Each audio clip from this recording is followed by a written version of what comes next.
As a foundation to this conversation, we shared our thoughts on what exactly is the UBEC standard, and what exactly is expected of the SBMC. And wisdom, can I have your take on the whole thing? Before we got online, you and I were having a conversation around this.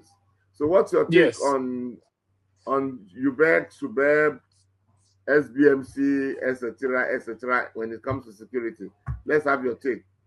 The outline document already states that there are certain requirements for schools, for schools to have, right? So for one, there's funding available from UBEC to ensure that schools are properly fenced and the security apparatus sort of, so every school that is supposed to be fenced is fenced. So there is a funding that is available for that. But however, schools cannot access those fundings if they don't have an SBMC that is active, right? So the question now becomes, why do these schools, why don't they have the SBMC that are functioning so that they can have access to the funds that are available to cater for certain level of security to a certain extent. Then also in one of the reports, it's also stated that the funding and sensitization of the FBNCs has also been stalled and stopped.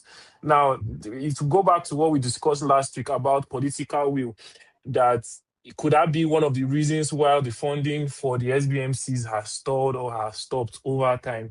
Because these are where we have gaps in policies. So the policies exist, and this policy has, from what I read, I think it has existed for over 20 years. So it's not just, it's even, I think the policies exist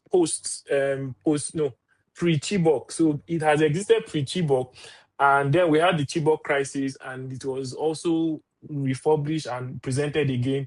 And now we have another one on our hands. So are we just going to keep recycling policies, or are we actually going to ensure that these policies are implemented?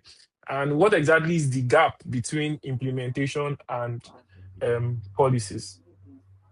Okay, thank you